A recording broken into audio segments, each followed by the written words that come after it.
Alléluia, alléluia. Je suis le pasteur Serge Brun et je suis heureux de vous retrouver pour ce culte du dimanche 20 juillet 2025. Aujourd'hui, le Seigneur a mis à mon cœur de vous partager un thème qui est le suivant.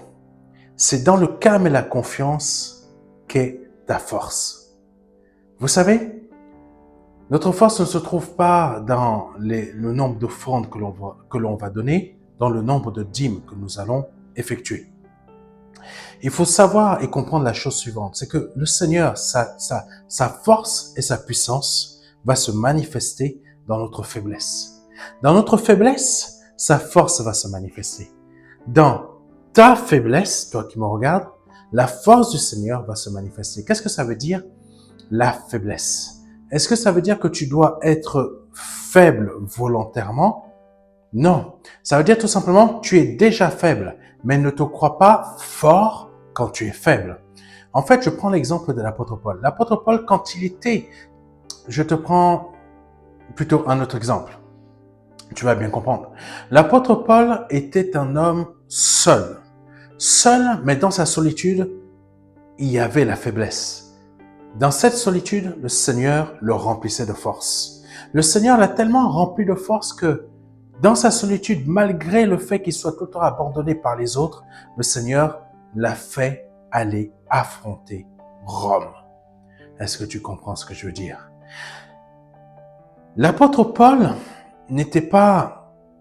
c'est pas un homme puissant dans le sens où on va se dire, ah, mais c'est un homme fort, un homme puissant. Non, l'apôtre Paul était un homme faible. Aujourd'hui, quand on voit un homme de Dieu, on va dire c'est un homme puissant. Je veux aller voir cet homme de Dieu qui est un homme de Dieu puissant. Je vais t'expliquer une chose. Nous ne sommes pas puissants. Nous sommes faibles.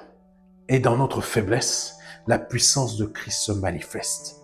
Pourquoi elle se manifeste? Elle se manifeste dans notre faiblesse parce que le Seigneur sait très bien que ce n'est pas nous qui allons arriver à faire ce que nous allons faire. Mais c'est plutôt lui qui va produire la chose pour que cela devienne une réalité. Quand on se glorifie, par exemple, Gédéon, quand il avait eu une armée importante, une armée impressionnante pour pouvoir affronter ceux qui avaient envahi son territoire, le territoire du peuple d'Israël, qu'est-ce qui s'est produit? Qu'est-ce qui s'est passé? Le Seigneur a petit à petit montré à Gédéon, non, tu dois écarter telle personne, tel gens, tel groupe de personnes. Parce que si tu gardes ces personnes-là, le peuple d'Israël va croire que c'est par eux-mêmes qu'ils ont vaincu leur ennemi.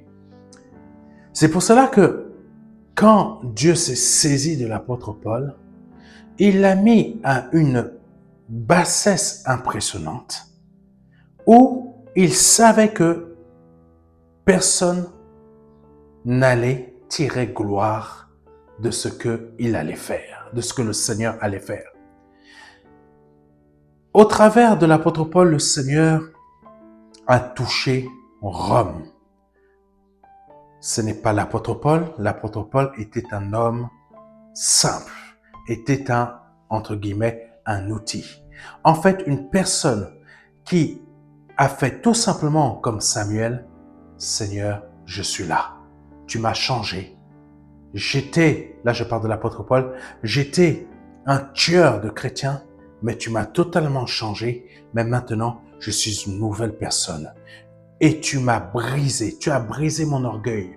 Moi qui pensais que j'étais l'un des plus grands pharisiens et que j'étais le plus près, le plus proche de toi, je me suis rendu compte qu'en fait, j'étais dans l'erreur. L'apôtre Paul est la représentation parfaite de ce que plusieurs d'entre nous sommes. Ça veut dire tout simplement, on pense que c'est par nous-mêmes que nous réussissons, jusqu'au jour où nous tombons dans notre chemin sur le Seigneur Jésus-Christ qui nous brise. Et aujourd'hui, on va voir ce thème, comme je vous l'ai dit, c'est dans le calme et la confiance qu'est ta force. Commençons par Ésaïe chapitre 30 verset 15, qui dit ceci: Car ainsi parle le Seigneur l'Éternel, le Saint d'Israël. Comprenez toujours une chose, le Saint d'Israël, tu dois être saint. On continue. C'est si vous revenez à moi, si vous restez tranquille, c'est très important, si vous revenez à moi, si vous restez tranquille, que vous serez sauvés. Amen. C'est dans le calme et la confiance que sera votre force. Après, bon, le verset continue. C'est cette fin de ce verset que je vais lire qui nous intéresse le plus, bien qu'il soit important. Mais vous ne l'avez pas voulu. Bon, commençons à regarder cela un peu en détail, afin que nous puissions, que vous, toi, tu puisses comprendre ce que le Seigneur a à te dire aujourd'hui. Car ainsi parle le Seigneur, l'Éternel, le Saint d'Israël. Comprends une chose. Quand je parle de sanctification, c'est très important parce que le Seigneur est saint. Hier, je parlais à une sœur à qui j'expliquais une méditation. La méditation était la suivante. Je me posais la question, mais Seigneur, comment cela se fait-il que si on te voit comme ça, nous mourrons? En fait, ça veut dire tout simplement que je reprends l'exemple de la radioactivité, la radiation, les radiations. En fait, quand on se trouve proche d'une source de radiation, mais je dis vraiment la source la plus haute, notre chair tombe, en fait, on disparaît. On ne peut pas tenir. Limite même on peut éclater, je pense. J'ai cru suivre une émission comme ça. Plutôt, dans une émission, j'ai cru entendre ça. En fait, on éclate. Ça veut dire que c'est le même exemple auprès du Seigneur. Si le Seigneur se manifeste et se présente, plutôt le Père se manifeste et se présente devant nous, ça sera comme de la radiation, mais de la radiation le plus haut niveau. Ton corps ne pourra pas y résister. Parce que tout simplement, ton corps est rempli de péché. Ton corps n'est pas saint. Et c'est pour cela que quand on se donne au Seigneur Jésus-Christ, on doit rentrer dans la sanctification pour pouvoir, quand on s'approche du Père, on doit être saint comme le Père il est saint. Je veux que tu puisses aujourd'hui afin que tu ne te laisses pas un peu perturber la tête par toutes sortes de choses où on te dit que Dieu veut que tu sois béni. Tu sais que la véritable bénédiction de Dieu, elle se trouve dans sa présence. Quand on dit dans sa présence, ça veut dire en lui-même. Donc, si le Père, il est saint, et que toi, tu n'as toujours pas compris le principe de la sanctification et de la sainteté, et que tu veux les bénédictions, que tu recherches que ce qui est matériel, tandis qu'il te dit que recherche premièrement le royaume et la justice de Dieu, que toi, tu es toujours omnibulé par le matériel et la richesse terrestre, les pépettes. Comment, explique-moi, et je pose la question à beaucoup de personnes, vous ne pouvez pas me répondre, mais c'est volontairement que je dis cela, mais expliquez-moi, comment, si tu ne peux pas être physiquement en présence de Dieu, comment Dieu peut être présent en toi et tu peux être encore vivant? Explique-moi la situation. C'est impossible. Parce que si Dieu est saint, ça veut dire que le Fils est saint. Ça veut dire que le cadeau le plus précieux qu'il a au monde, qui est le Saint-Esprit, comment le Saint-Esprit peut habiter en toi? Parce que le Saint-Esprit lui-même n'accepte pas le péché. Est-ce que quelqu'un me comprend? Est-ce que tu me comprends? Donc, dans cette sanctification, quand il est dit « Car ainsi parle le Seigneur, l'Éternel, le Saint d'Israël », ça veut dire tout simplement « Tu dois être saint comme l'Éternel, le Dieu de Serge, le Dieu d'Alphonse, le Dieu de Jacques, le Dieu d'Alvin, je ne sais pas quoi, etc. Peu importe ton prénom, tu prends le Dieu je ne sais pas comment tu t'appelles. Imaginons que tu t'appelles Jacques. Imaginons. Le Dieu, l'Éternel, le Saint de Jacques. Est-ce que tu comprends ce que je veux dire? L'Éternel, le Saint de Jacques. Ça veut dire tout simplement qu'il y a nécessité à ce que toi-même tu sois saint. Mais continuons le message, continuons le verset. Le verset continue ainsi en disant, c'est si vous revenez à moi, si vous restez tranquille. Rester tranquille, ça veut dire tout simplement si tu ne vas pas te balader à gauche, à droite, tu vas chercher des solutions, je ne sais pas où, farfelues, comment je vais m'en sortir. Il faut que je puisse trouver au moins 10-15 000 euros rapidement là, afin que je puisse me sortir de cette situation dans laquelle je me trouve. Et Israël, c'était ce type de situation-là où Israël allait à gauche, à droite et allait chercher des idoles, des astartés, des sortes de choses à gauche, à droite. C'est ce que la plupart d'entre nous, nous faisons. Je vais chercher la solution là-bas chez le marabout, chez le guérisseur là-bas, chez tel sorcier, même certains vont même dans le satanisme, même d'autres vont même chercher les cartes. Excuse-moi, c'est des idolâtries et c'est de l'occultisme. C'est pour cela que le Seigneur, il dit ceci. C'est si vous revenez à moi. Ça veut dire tout simplement que si tu reviens en moi et si tu restes tranquille, que tu seras sauvé. C'est très fort cette phrase, hein? Toi qui me regardes pour la première fois. Elle est très forte. Ça veut dire tout simplement que c'est si tu restes tranquille, que si tu sais garder ton esprit dans un calme, que c'est là que tu seras sauvé. Tu ne seras pas sauvé parce que tu vas aller donner ta dîme et ton offrande. Excuse-moi. Mais la parole de Dieu, comme nous l'avons déjà vu dernièrement, ce sont des principes.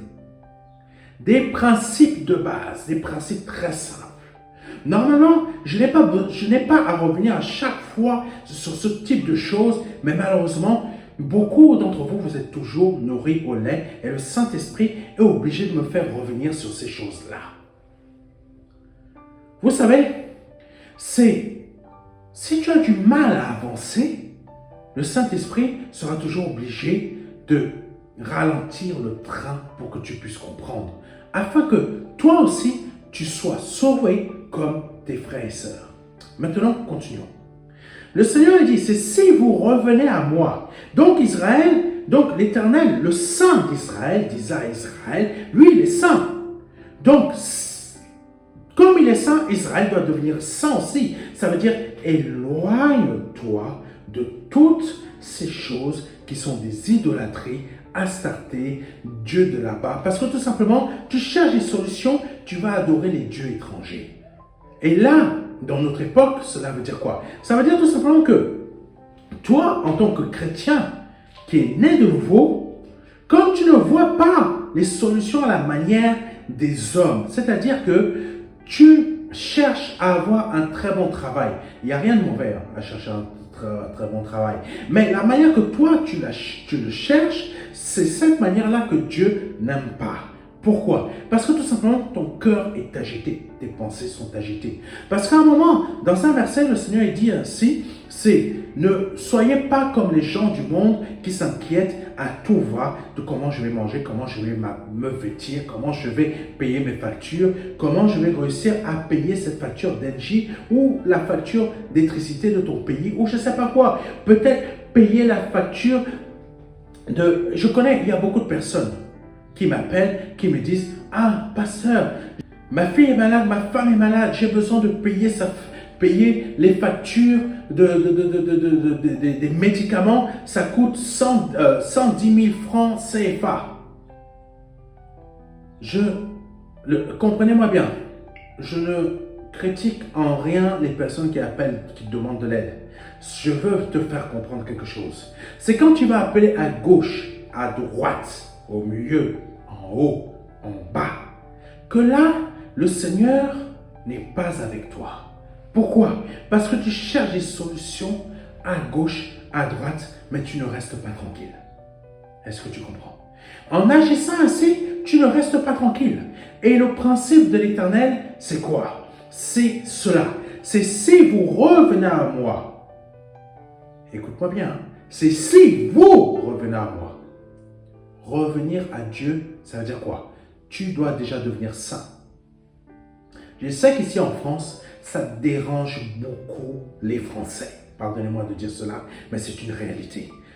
En France, ça dérange. L'histoire, même pas qu'en France, hein, ailleurs aussi. L'histoire de la sainteté, ça dérange. Tu as l'impression que ça dérange, ça gratte les gens. Si cette histoire de sainteté te gratte, ça veut dire tout simplement que même physiquement, tu ne peux pas tenir devant la face de Dieu. Et là, on va me dire, donc alors, pasteur, c'est par tes propres efforts que tu es devenu saint. Donc, c'est par tes propres efforts que tu vas être sauvé. Vous voyez, mentalité française qui est complètement déraillée. Pardonnez-moi de dire la réalité, mais c'est vrai. Mentalité française qui est totalement déraillée. C'est pour cela que ce pays ne peut pas avancer. C'est pour cela que ce pays se retrouve dans la situation où il est. Parce que la majorité des Français, spirituellement, sont l'image d'un train qui a déraillé. Il a toujours l'impression d'avancer, il a toujours l'impression d'être dans la présence de Dieu, mais le train a déraillé depuis bien longtemps. Ce n'est pas par mes propres forces que je vais entrer dans le ciel, bien que la parole de Dieu dit la chose suivante. C'est ceux qui forcent, qui rentrent dans le ciel. Ça veut dire quoi? Je ne veux pas échouer. Donc, si je ne veux pas échouer, je cherche la face de Dieu parce que je veux réussir. Je ne veux pas échouer. Donc, si je ne veux pas échouer, je cherche la face de Dieu pour que l'Éternel me donne la force pour réussir. Mais la majorité des Français, c'est quoi? C'est je ne veux pas faire des efforts, mais par contre, pour le travail, je vais aller faire des efforts pour bien travailler, pour gagner mes 1300 € net. Hypocrisie.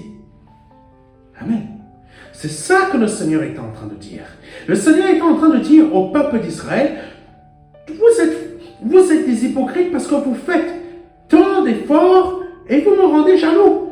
Vous faites tant d'efforts, vous allez sacrifier des bêtes à gauche, à droite, à ces idoles qui ne vous donneront jamais de succès, jamais de réussite, et vous allez manifester vos cultes,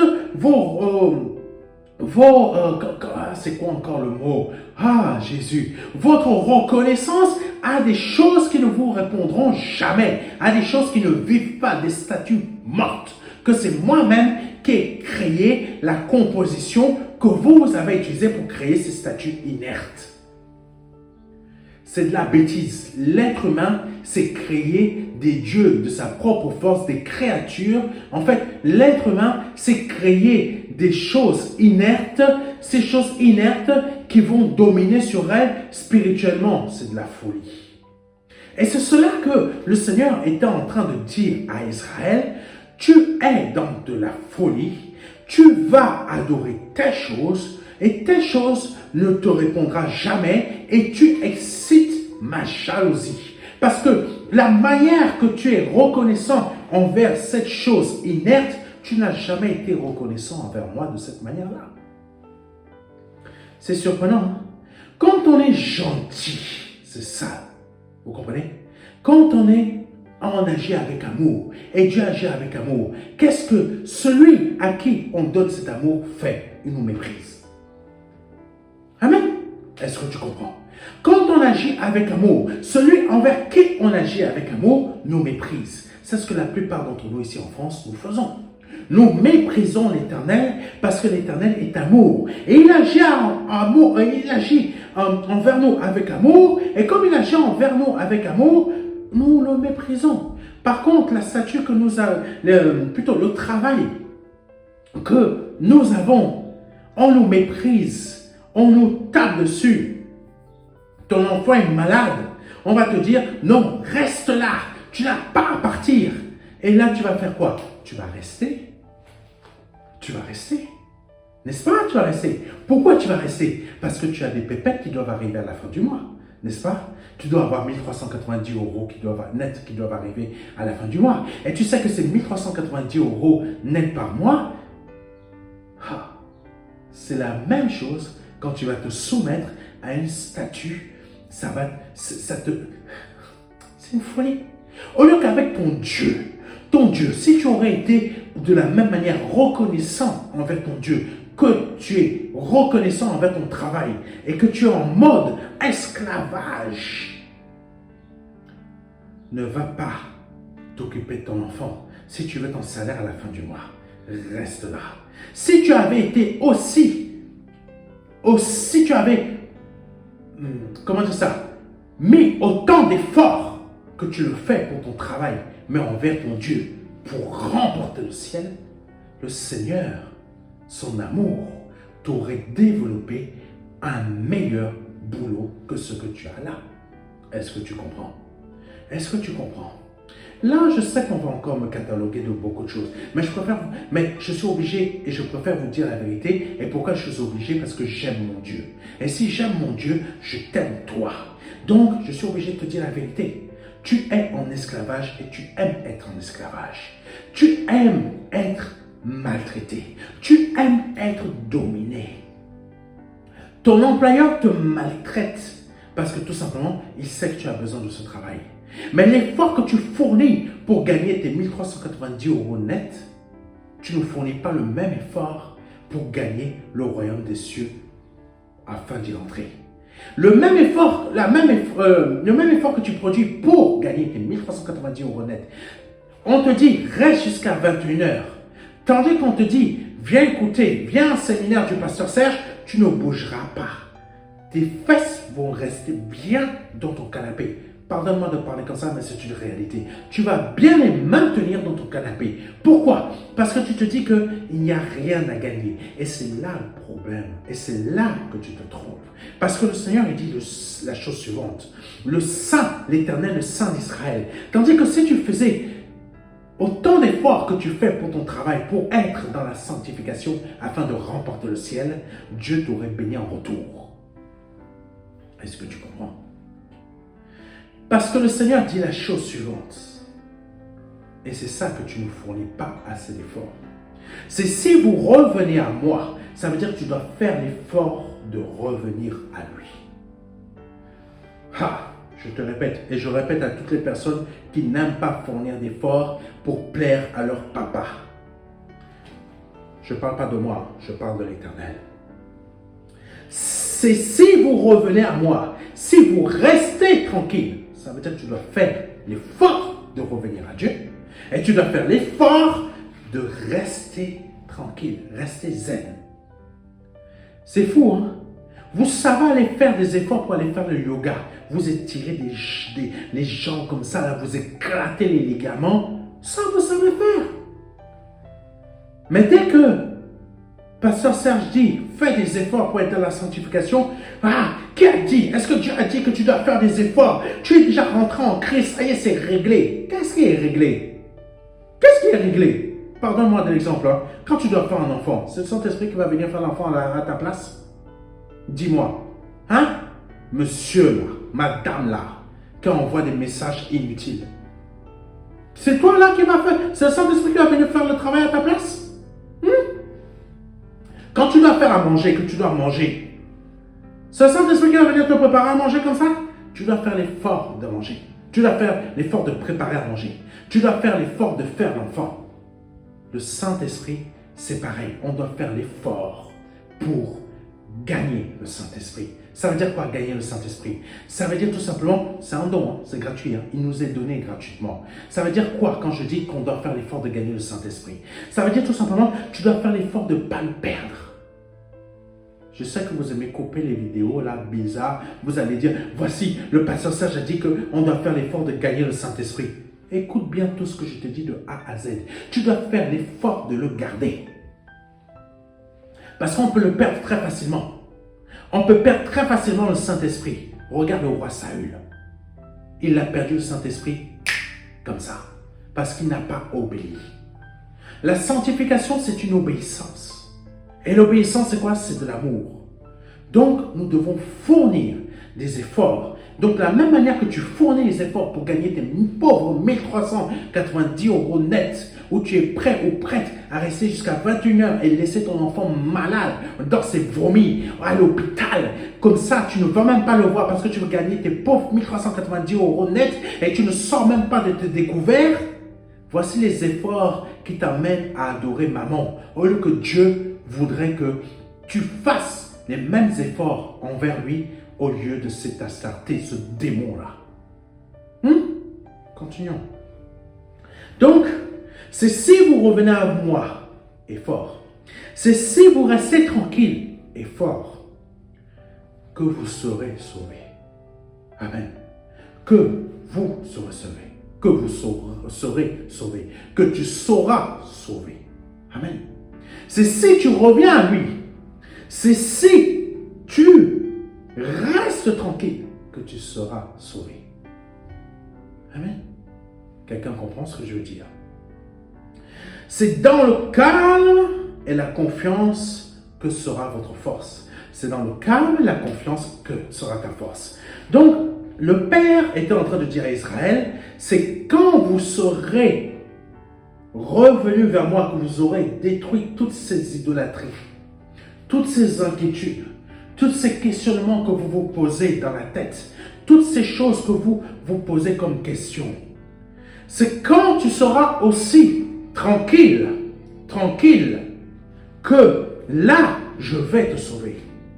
Et c'est là, il a fini avec ici, et c'est dans le calme et la confiance que sera ta force. Ça veut dire tout simplement que tu es dans la tranquillité, tu es dans le calme, et le Seigneur va agir puissamment en toi et au travers de toi. Est-ce que tu comprends ce que je veux dire? C'est parce que tu seras dans la tranquillité que l'Éternel, que tu seras dans la tranquillité et que tu seras dans le calme et la confiance que la force de Dieu va se manifester au travers de toi.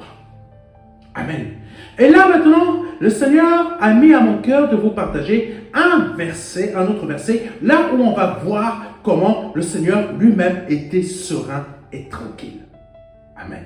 Serein et tranquille dans la manière qu'il avait à parler, la manière qu'il avait à dire les choses. Quelqu'un me comprend? Quelqu'un me comprend? Je te réexplique.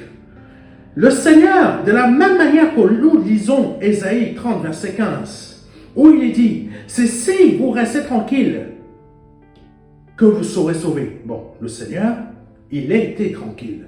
C'est dans le calme et la confiance que sera votre force. Mais ces choses-là, il les a manifestées. Il les a manifestées. Il les a manifestées comment? En ayant confiance en son Père, en disant des choses qui n'allaient pas plaire. Amen. C'est en disant des choses qui ne plaisent pas que l'on est sauvé soi-même, mais que l'on sauve les autres. Après, les autres, s'ils ne veulent pas être sauvés, c'est leur problème. Amen. Si tu ne veux pas être sauvé, monsieur, madame, c'est ton problème. Mais moi, j'ai fait mon travail. Mais je suis dans le calme, la tranquillité, le calme et la confiance, parce que l'Éternel est ma force et je te dis des choses qui ne plaisent pas. Et nous allons voir comment le Seigneur lui-même a dit des choses qui n'ont pas plu. Amen. Et il savait que en disant de telles choses, il allait être forcément lapidé. Lisons Jean chapitre 8, versets 54 à 59. Jean chapitre 8, versets 54 à 59. Quand la parole de Dieu nous dit, il faut que tu comprennes aussi la chose suivante. Quand le Seigneur a été envoyé sur cette terre, il nous a montré aussi que c'est par ses actions qu'il a montré au Père que lui aussi, il voulait gagner le ciel.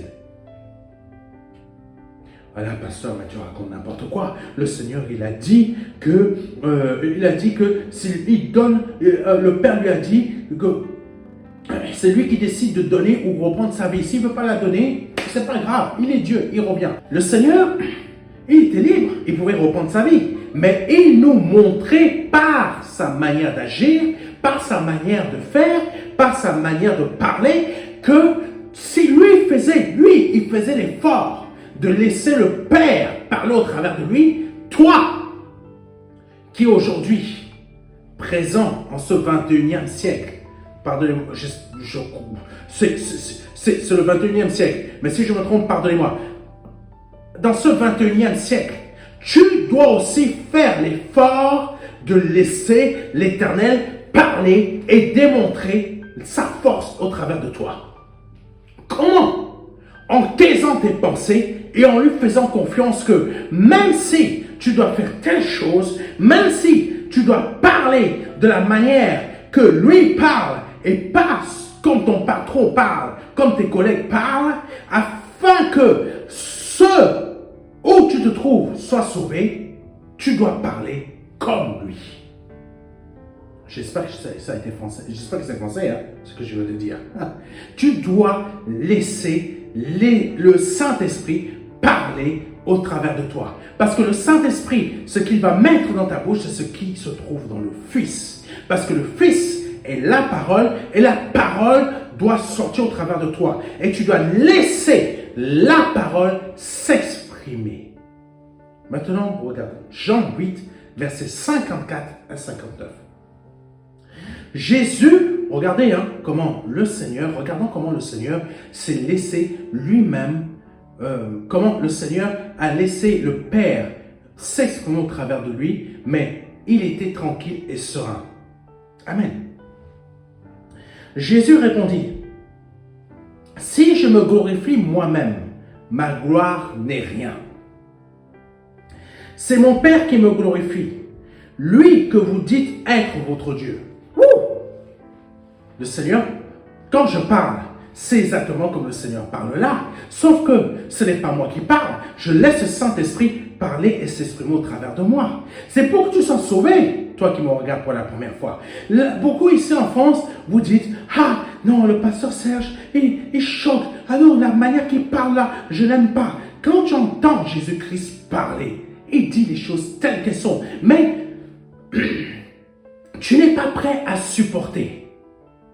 Parce que si tu es déjà en train de m'accuser, de nommer mon nom en disant « Oh, le pasteur là, je n'aime pas comment il parle », mais tu ne vas pas aimer comment Jésus-Christ te parle.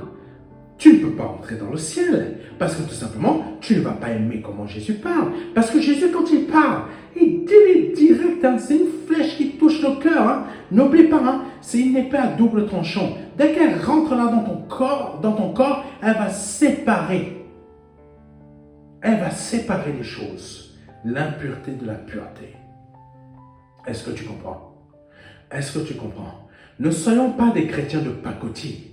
Ne soyons pas des chrétiens Kinder Surprise. Ah, ça y est, je me suis donné à Jésus. Ça y est, je suis sauvé. Non, tu n'es pas sauvé. Tu es sauvé que si tu restes dans l'obéissance jusqu'à la fin de tes jours. Ne soyons pas des chrétiens de pacotille. Amen. Je sais qu'ici, en France, on n'aimait pas ce type de message, mais vous allez devoir accepter ce type de message, parce que sinon, vous ne rentrez pas au ciel. Quelqu'un me comprend? Dieu ne peut pas accepter des hypocrites. Dieu ne peut pas accepter des hypocrites. Comprends ça, il faut que ça rentre dans ta tête. Jésus répondit, « Si je me glorifie moi-même, ma gloire n'est rien. C'est mon Père qui me glorifie. Lui que vous dites être votre Dieu. » Donc ça veut dire que quand il dit « lui que vous dites être votre Dieu », ça veut dire que le Seigneur disait « vous dites qu'il est votre Dieu, mais dans les faits, par vos actions, vous démontrez par vos actions et par vos paroles qu'il n'est pas votre Dieu. » Quand tu entends ça, tu es choqué. Hein? Mon frère, ma soeur, je suis chrétienne. Quand je vais à l'église, je donne ma dîme, je donne ma dîme. Dès que le pasteur dit donne la dîme, je donne.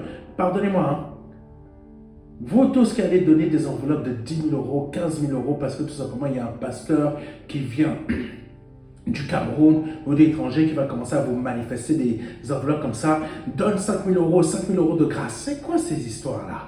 Toi, tu es prêt à faire l'effort pour aller payer 5 000 euros, 10 000 euros, mais tu n'es pas prêt à faire l'effort pour gagner la sanctification, pour être saint.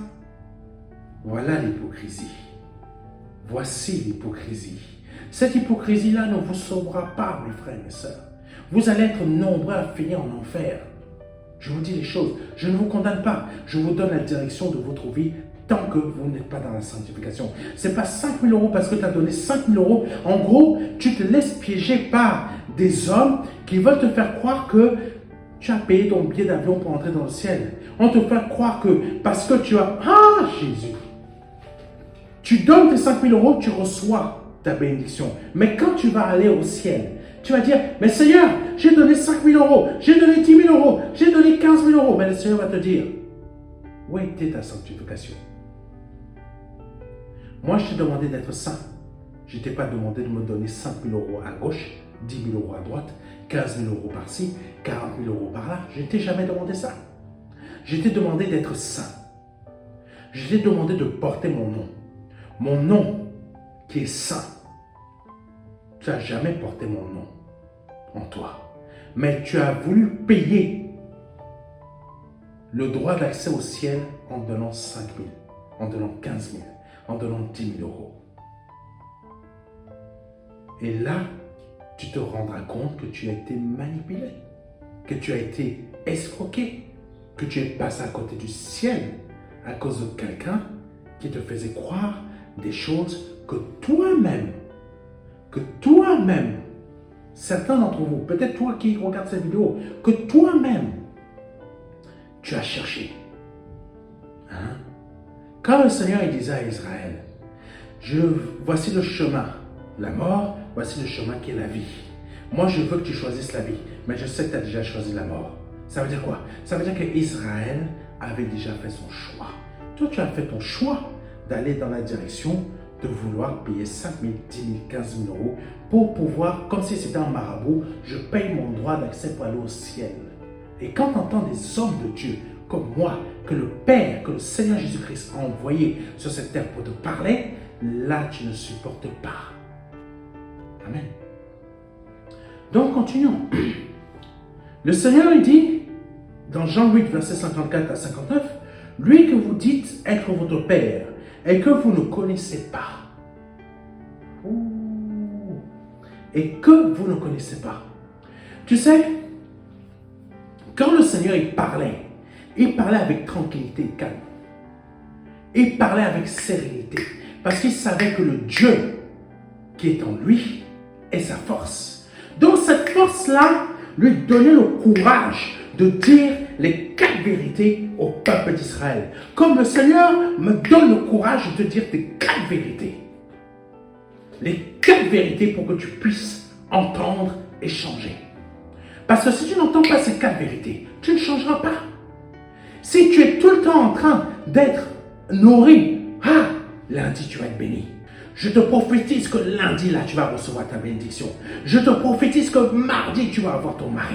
Je te prophétise que mercredi, tu vas tomber enceinte. Je te prophétise que jeudi, tu vas avoir une maison. Je te prophétise que vendredi, tu vas avoir la voiture avec 4 anneaux. Je te prophétise que samedi, tu vas gagner 1 million d'euros et en plus encore 1 million de dollars. Et je te prophétise que dimanche... dimanche, comme c'est le jour du repos du Seigneur, toutes ces bénédictions que tu as eues lundi, mardi, mercredi, jeudi, vendredi, samedi seront multipliées par 4. Et là, tu vas dire Amen. Et moi, je te dis, mon pauvre, ton Amen va t'emmener en enfer. Je suis obligé de te dire la vérité. Et en te disant la vérité, c'est parce que je suis serein, je suis tranquille et calme.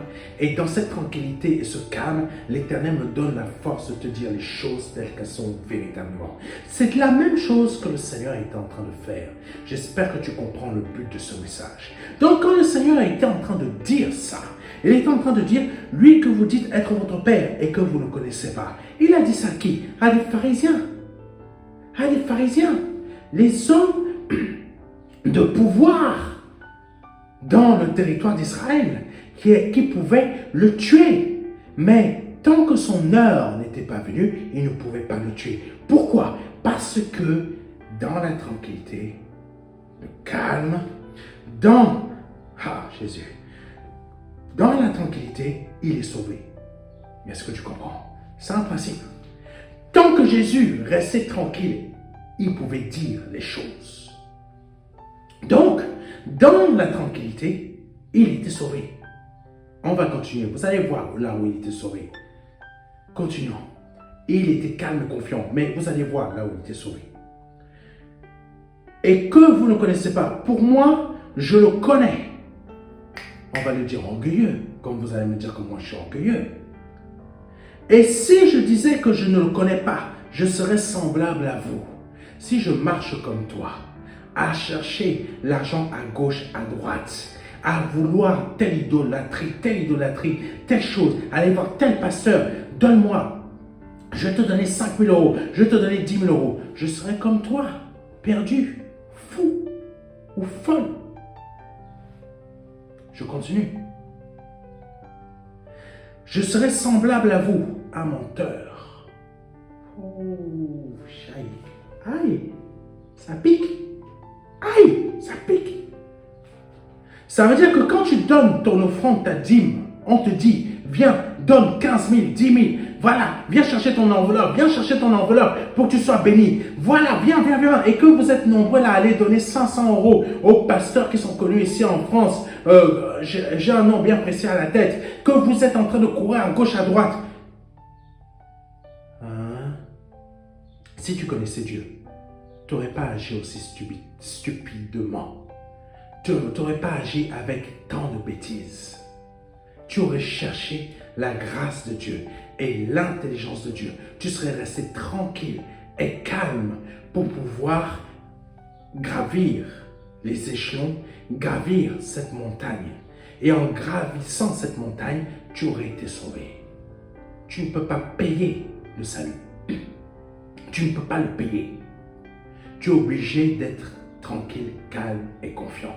Et en étant tranquille, calme et confiant, tu dois rester dans la vérité. Et Dieu te donne la force de rester dans la vérité.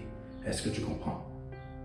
C'est quand tu es dans ces domaines-là, tu donnes financièrement, mais tu n'attends pas de recevoir en retour. Parce que quand tu donnes, tu veux faire croire que tu achètes le ciel, mais tu agis comment? Comme le Seigneur l'a dit. Si je disais que je ne le connais pas, ça veut dire que les pharisiens voulaient que Jésus dise qu'il ne connaît pas le Père. Je serai semblable à vous, un menteur. Je connais le Père. C'est pour cela que je le crains. Et c'est pour cela que je suis obligé. Quand je dis obligé, c'est de l'amour. Je suis obligé de le laisser te parler directement au travers de moi. Parce que si j'agissais comme la plupart d'entre vous, ici en France, que je donne 5 000, 10 000, 15 000, 20 000 euros, et que je ne cherche pas la sanctification, je serai comme vous, un menteur. Tu es censé ne plus être un menteur ou une menteuse. Pourquoi essaies-tu de payer par des dîmes ou des offrandes l'accès au ciel, l'accès à des bénédictions? Rien ne se paye avec Dieu. Tout est cadeau, tout est gratuit. La seule chose que tu dois fournir comme effort, comme tu fournis des efforts pour gagner tes 1390 euros net, c'est Seigneur, donne-moi la force d'être dans la sanctification, car tu es le Saint d'Israël. Tu es le Saint de Jacob. Tu es le Saint de Serge. Tu es le Saint de Jacques. Tu es le Saint d'Emeline. Tu es le Saint de ton prénom. Tu m'es. Donc tu dois être sanctifié. Toi qui m'écoutes. Et le Seigneur, il continue. Il dit, mais je le connais et je garde sa parole. Et je garde sa parole. Si le Seigneur n'était pas tranquille, si le Seigneur n'était pas calme et confiant, il n'aurait pas eu la force de parler ainsi.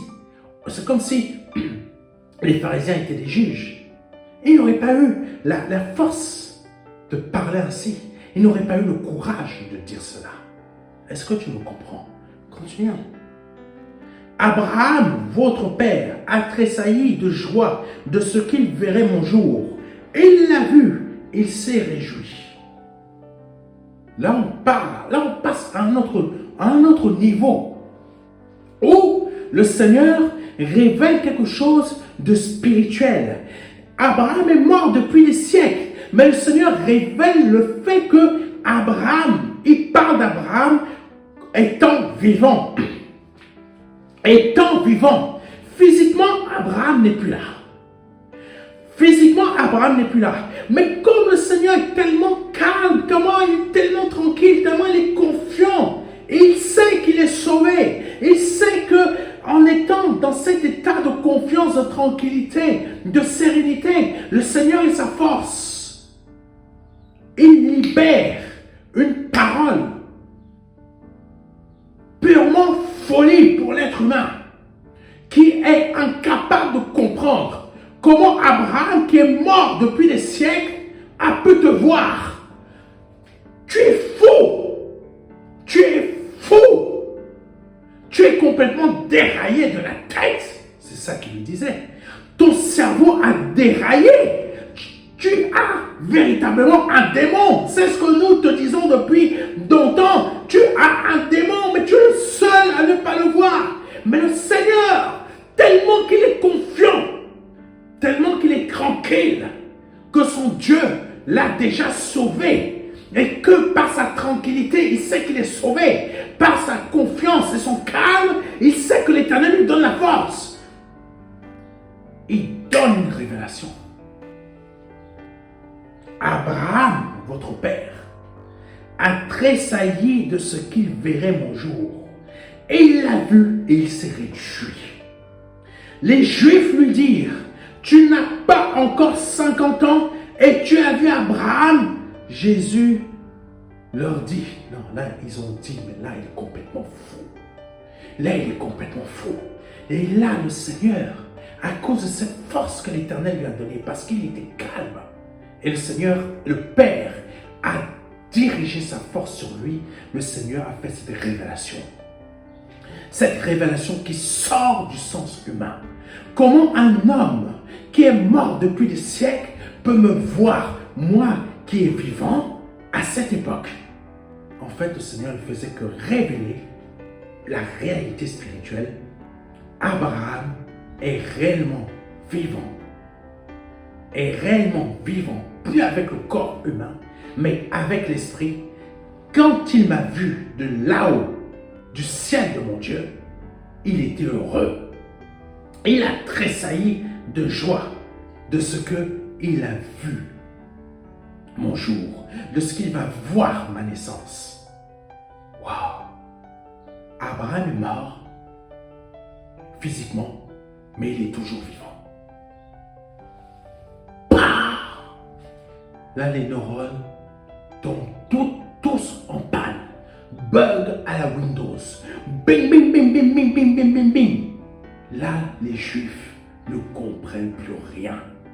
Pètent un câble et commencent à s'envenimer, commencent à vouloir casser le Seigneur, le tuer. Ils voulaient commencer à le tuer parce que le Seigneur, dans cette tranquillité, calme et confiance, le Père a développé une force en lui où le Seigneur a été libéré, une parole de révélation qui est sortie et qui a traumatisé intellectuellement les pharisiens. Continuons. Les Juifs lui dirent, tu n'as pas encore 50 ans et tu as vu Abraham. Jésus leur dit, en vérité, je vous le dis, avant qu'Abraham fût, je suis. Waouh! Autre révélation, ce qui a complètement emmené les Juifs à vouloir le trucider.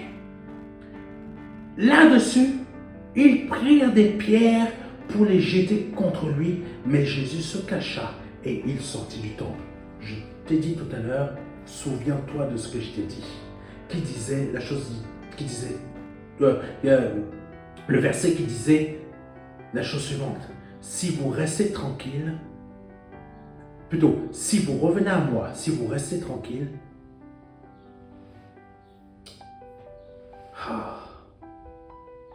c'est si vous revenez à moi, si vous restez tranquille, que vous serez sauvés. Parce que comme le Seigneur était resté tranquille et avait libéré ses paroles, même des paroles de révélation, où il a dit la chose suivante, avant qu'Abraham fût, je suis. Et qui est je suis? C'est Dieu.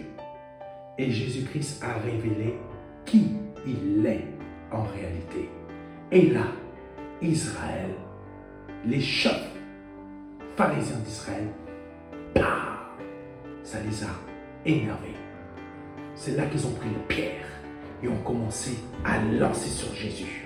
Mais comme le Seigneur était tranquille, et comme le Seigneur était tranquille, calme et confiant, qu'il a libéré les paroles de révélation, comme le Père le voulait. C'est pour cela qu'il est dit, mais Jésus se cacha. Il sortit du temple. Et ça veut dire quoi? Il était sauvé. Ah, Seigneur. C'est parce que Jésus a agi avec tranquillité qu'il a été sauvé. Et c'est parce que il est resté calme et confiant en son Dieu que son Dieu a démontré sa force au travers de lui, par les paroles qu'il a sorties, même jusqu'à libérer des révélations qui ont énervé les chefs des pharisiens. Donc, par cet enseignement, je vais vite, rapidement, un dernier verset pour que tu puisses comprendre aussi ce calme et cette confiance que l'Éternel attend de toi et de moi. Matthieu chapitre 8, versets 23 à 27. Je ne vais pas rester longtemps parce qu'on arrive au terme de l'émission. Matthieu chapitre 8, versets 23 à 27. Il monta dans un bateau et ses disciples le suivirent. Tout à coup, une grande tempête se leva sur le lac et les vagues passaient par-dessus le bateau. Il voyait les vagues qui rentraient dans le bateau, qui passaient. D'autres livres de la Bible disent que l'eau rentrait carrément dans le bateau. Là où tu vas voir l'eau rentrer dans ton bateau, tu vas être inquiet comme les disciples. Mais Jésus dormait. Pourquoi? Tranquille, il sait qu'il est sauvé. Calme et confiant, il sait que l'Éternel est sa force. Pendant ce temps, Jésus dormait. Les disciples s'approchèrent de lui et le réveillèrent en criant, « Seigneur, sauve-nous! Nous sommes perdus! Pourquoi avez-vous si peur? » Il y a une autre version qui dit, « Ne t'inquiètes-tu pas de ce que nous allons mourir? » Parfois, quand nous sommes tranquilles, sereins, nous énervons les autres. Nous énervons les autres parce que les autres ne comprennent pas comment on peut être aussi calme et serein dans une situation qui n'a aucune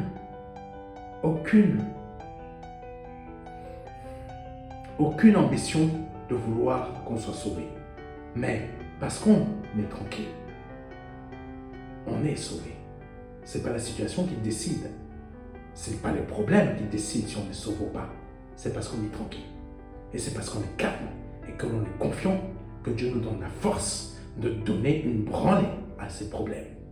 Est-ce que tu me comprends? Branlée spirituelle. Savoir comment répondre par courrier. Savoir comment répondre par des paroles. Parce que nous sommes dans cette tranquillité, nous sommes sauvés. Parce que nous sommes dans ce calme et cette confiance que Dieu nous donne la force de nous lever et de dire non, je n'accepte pas cette manière d'agir, de marcher. Ça ne correspond pas à mon Dieu. Continuons. Seigneur, sauve-nous, nous sommes perdus. Pourquoi avez-vous si peur? Le Seigneur dit. Quand tu as peur, tu n'es pas tranquille. C'est là que les problèmes t'envahissent. C'est là que le tapirogue coule. Pourquoi avez-vous si peur, leur dit-il? Votre foi est bien petite. Et c'est ça, le manque de tranquillité. La peur remplace ta tranquillité et ta foi devient petite. Donc, elle n'est pas au niveau où elle doit régler le problème. Est-ce que quelqu'un me comprend? Alors il se leva, parla sévèrement au vent et au lac, et il se fit un grand calme. Calme, calme. Il se fit un grand calme. Parce que lui, il est tranquille, il est calme, il a la force de Dieu en lui. Il est capable de parler aux éléments. Amen. Pour terminer, saisis d'étonnement, ceux qui étaient présents disaient, quel est donc cet homme pour que même les vents et le lac lui obéissent? Quand tu es tranquille, tu es sauvé. Amen. Quand tu es tranquille, tu es sauvé. Quand tu es dans le calme et la confiance, c'est là que se manifeste la force de ton roi, de ton Père Céleste. Que Dieu te bénisse, c'était le pasteur Serge Omar. Si c'est la première, deuxième ou troisième fois que tu écoutes un de mes messages et que tu souhaites donner ta vie au Seigneur Jésus-Christ, je t'invite à répéter après moi. Seigneur, je te demande pardon pour mes péchés. Je te demande pardon pour mes offenses. Je te demande pardon pour ce que j'ai pu faire ou pu dire qui ne t'a pas plu. Je te demande pardon, Seigneur, pour tout ce que j'ai pu faire qui a été un sujet de mort pour moi. Je me repens aujourd'hui. Je me repens de mes péchés. Je me repens de mes offenses. Je les confesse devant toi. Tu peux confesser tes péchés devant le Seigneur. Tu lui demandes pardon. Je te demande pardon pour mes péchés. Je reconnais que tu es Dieu, que le Père t'a formé un corps, qui t'a envoyé sur cette terre, que tu es mort à la croix pour moi, que tu as versé ton sang à la croix pour moi. Ton sang qui a effacé toutes mes offenses, qui n'est pas le sang des boucs, qui n'est pas le sang des animaux, mais ton sang précieux, qui m'a libéré et qui m'a pardonné. Et par cette action, je suis une nouvelle créature. Au nom puissant de Jésus-Christ. Si vous venez de répéter cela avec foi et confiance, vous venez de passer de la mort à la vie. Je vous invite à nous envoyer rapidement un mail à contact@ministère-de-la-consolation.fr afin que nous puissions vous envoyer un livret, le livret des 4 marches, qui va vous aider dans votre conversion, qui va vous aider à avancer. Que Dieu vous bénisse. C'était le pasteur Serge Brun et à très bientôt.